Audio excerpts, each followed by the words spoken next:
اب میری نسل بیٹھے، ان رشتوں کو پانی دو، زبان کی حفاظت کے ساتھ، محبت کے ساتھ، خاص طور خامد اور بیوی کا، بہن بھائیوں کا رشتہ، رشتے کی کوئی قیمت نہیں۔ حجاج کے سامنے 3 مجرم پیش کیے گئے، ساتھ ان کے ایک خاتون بھی تھی، تو انہیں کہا انہیں قتل کر دو، عورت کو چھوڑ دو، عورت ذات۔ اس نے کہا اگر مجھے چھوڑتے ہو تو یہ میرا رشتے والی، ان کو بھی چھوڑ دو۔ کہنے لگا اچھا تیرے کہنے پہ ایک چھوڑ دیتا ہوں، ایک چھوڑ دیتا ہوں۔ ایک اس کا بیٹا تھا، ایک بھائی تھا، ایک خامن تھا۔ تو وہ اس نے کہا خامن تو اور بھی آ جائے گا اور بیٹا بھی آ جائے گا، ماں پیو مر گئے، بھائی کوئی نہیں ملے گا۔ کہا میرا بھائی چھوڑ دے، باقی مار دے۔ وہ کہنے لگا تیرے اس خوبصورت انتخاب پر تینوں کو معاف کرتا، جا تینوں لے کے چل۔ اب بھائیوں میں لڑائیاں، بہن بھائیوں میں لڑائیاں، کبھی جائیداد کی، کبھی زمینوں کی، کبھی رشتوں کی۔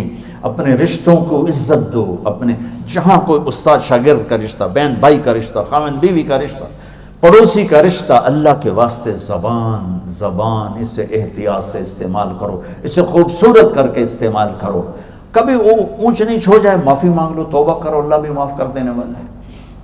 اور تمہارے آگے شادیاں ہونے والی ہیں یا کہیں کہ ہو چکی ہوں گی، سب سے اہم رشتہ جس پر قرآن نے سینکڑوں آیات اتاری ہیں وہ خامد اور بیوی کا رشتہ ہے۔ سب سے اہم رشتہ جس پر اللہ نے سینکڑوں آیات اتاری ہیں، دوبارہ سن لو، سب سے اہم رشتہ جس پر سینکڑوں آیات ہیں وہ خامد اور بیوی ہے۔ ماں باپ کے لیے چند، اولاد کے لیے چند، بہن بھائیوں کے لیے چند، باقی رشتوں کے لیے تھوڑے تھوڑے اشارے، وراثت کے لیے 2 رکوع، اور خامد اور بیوی سینکڑوں آیات ہیں کہ یہ نسل کی بنیاد ہیں۔ اگر یہ بگڑ گئے، اگر یہ ٹوٹ گئے، شیطان روزانہ کچہری لگاتا ہے، روزانہ، جس سے آج ہم نے خیر کی کچہری لگائی، وہ روز شر کی کچہری لگاتا ہے، کہتا ہے کیا کر کے آئے ہو؟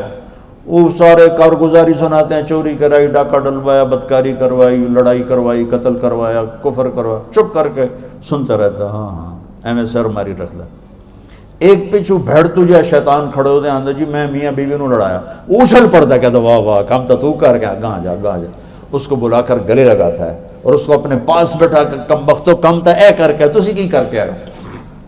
اس لیے میں کہ سینکڑوں آیات ہیں اس پر، سینکڑوں، کہ یہ رشتہ سب سے پہلا رشتہ ہے خامند اور بیوی، آدم اور حوا، اور آخری رشتہ بھی ہے خامند اور بیوی۔ جنت میں ہر مرد اپنی بیوی کے ساتھ، ہر عورت اپنے خامند کے ساتھ زندگی گزار رہی ہے، اور ہمارا جوائنٹ فیملی سسٹم ہے، اس میں یہ رشتہ بری طرح پس رہا ہے، کبھی لڑکی کے گھر والوں کی طرف سے، کبھی لڑکے کے گھر والوں کی طرف سے، کبھی میاں بیوی کے اپنی طرف سے، کبھی گھر کے اندر ساس بول رہی ہے، سسر بول رہا ہے، نند بول رہی ہے، دیور بول رہا ہے، ایک کھچڑی پکی ہوئی ہے۔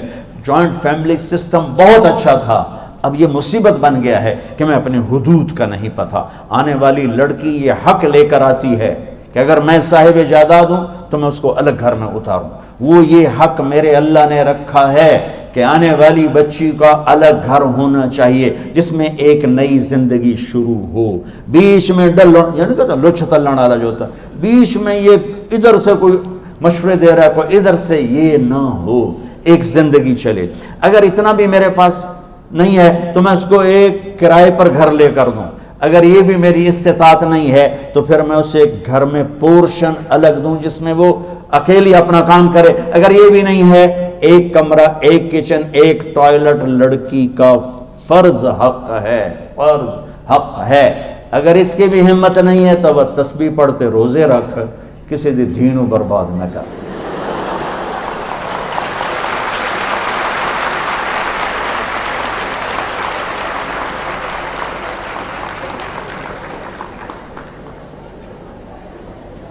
میرے بچوں، اپنی زندگی کو خوبصورت بناؤ، زبان کے میٹھے بول کے ساتھ، اچھے اخلاق کے ساتھ، معاف کرنے کے ساتھ، درگزر کے ساتھ، سخاوت کے ساتھ، محبت کے ساتھ۔